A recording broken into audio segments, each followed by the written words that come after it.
Woods of Bigfoot. I hope y'all had a really good 4th of July weekend. I had a really good time. I was able to see my family, see my baby girl, and of course my mom, and my sister, and my big brother. We had a good time. We shot off some fireworks and celebrated our freedom. As we need to celebrate our freedom like it's going away, because it looks like they're trying to do that. But anyhow, it's not where I wanted to go with this video. I'm going to talk about some things that I received yesterday that I'm really proud to have. It may not be anything to anybody else, but they're sentimental to me, and I think they're pretty awesome.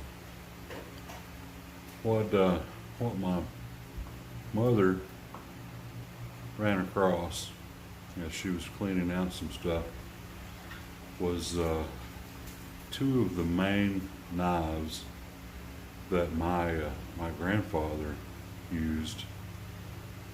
I know he used them the whole time I was growing up. They're older than I am, and they're a real testimony to some good knife makers.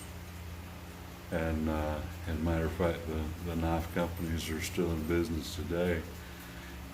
But I wanted to share those with you today. Both of them are actually Old Hickory knives, and I know that a lot of people have really sung the praises of Old Hickory knives, but we really didn't. You really don't get a good sense of the history of Old Hickory knives.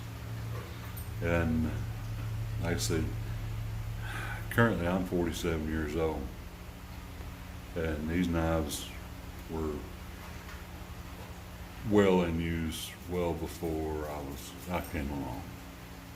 These knives have skinned hogs, they've skinned, I'm sure they've been used to skin deer. My grandfather was not a deer hunter, but my uncle was a deer hunter, and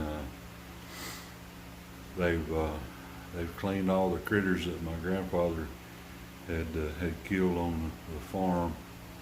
And they've butchered up chickens and pigs and all that good stuff. So let's get looking at them, you want to? Like old Mr. Stevens says, let's go down to the stump top, do some of this knife stuff, you want to? Now, these are those 2 knives. And you recognize this one as an Old Hickory. It's got the signature shape and markings on the blade. But you can tell she's, whoa boy. And right here, I can feel where it's been batoned with possibly something other than a piece of wood, as it's starting to mushroom out right there. And I don't know if you can see it or not, but there's a couple of nicks in the blade. I've started cleaning these up, and I got a little bit of an edge on it, but not much. This handle is what's puzzling me, though. See, there's 2 rivets in that handle, and the tang only comes to there. This right here was a hole for a lanyard. I'm pretty certain that my grandpa stuck a nail through that and had it hanging up on a nail. But that's kind of the way that he rolled. But I don't see Old Hickory on the handle anywhere, and that handle wraps around.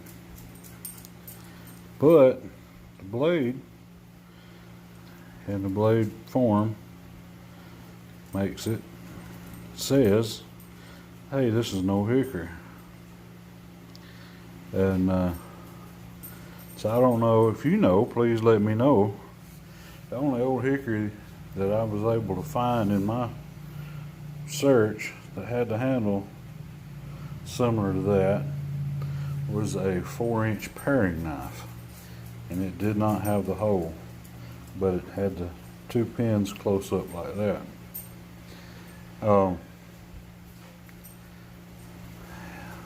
Yeah, that's a.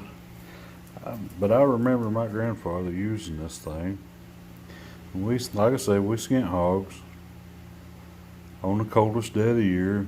Back then, the coldest day of the year was between Christmas and Thanksgiving. Now the coldest day of the year comes around February, between February and April. But somewhere around in March, somewhere along in there. But anyhow,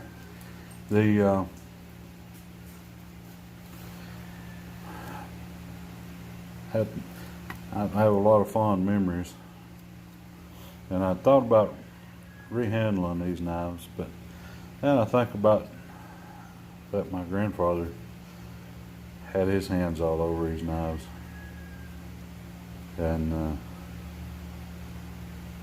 I don't want to do it. I don't want to take that handle off her. This one, it's not the famous Old Hickory. This was an Old Hickory boning knife, and it was used, like I said, in the butchering of the hogs and slaughtering of the hogs. And during the summertime,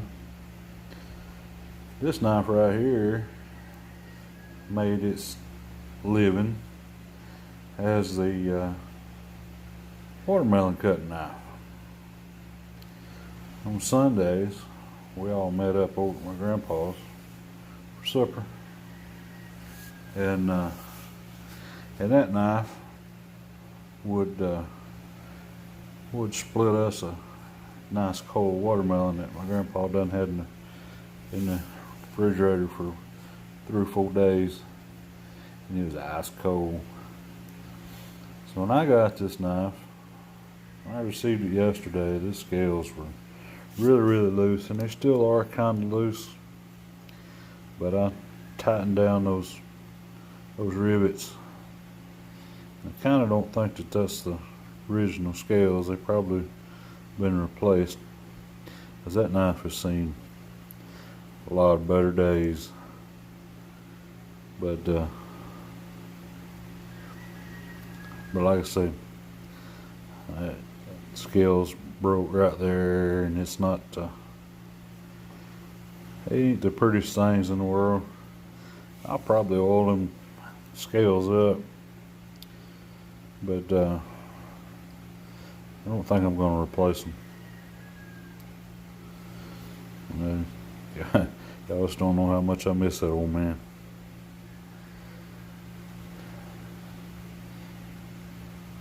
At any rate, these are treasured to me. Grandpa raised me for the most part, while my mother worked 3rd shift, and he showed us a lot of love. These are, I wanted to share these knives with you. I'm pretty sure that, we've all got people in our lives that were influential to us, and a lot of fond memories of them.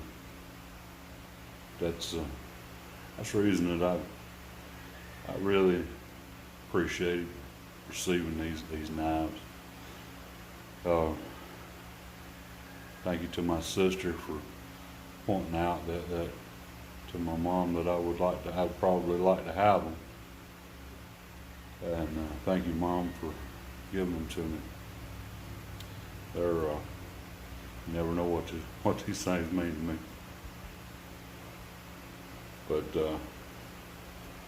anyhow, if anybody's got any information on that handle for that particular old time or old, it's raining. Old Hickory now, please let me know. But and if it's not Old Hickory, no skin on my nose, it's still mine, and it still belongs to me, and it used to belong to my grandpa. But I believe it's an Old Hickory, and then the other totally matches every Old Hickory boning knife that I found photos of, and there may be knockoffs out there, but these dudes are made out of some seriously hard steel, son. They're hard to sharpen up, hard to clean up. But anyhow, just want to share that with you. Appreciate y'all listening to me, and I hope you enjoyed seeing these old knives. I really like them. They really mean a lot to me. So y'all get out and have yourself an adventure. Enjoy your freedoms that we have, and y'all be good to each other. As you say, Mountain West Crackers Alliance, go farther, stay longer. God bless you, and thank you. Thank you very much.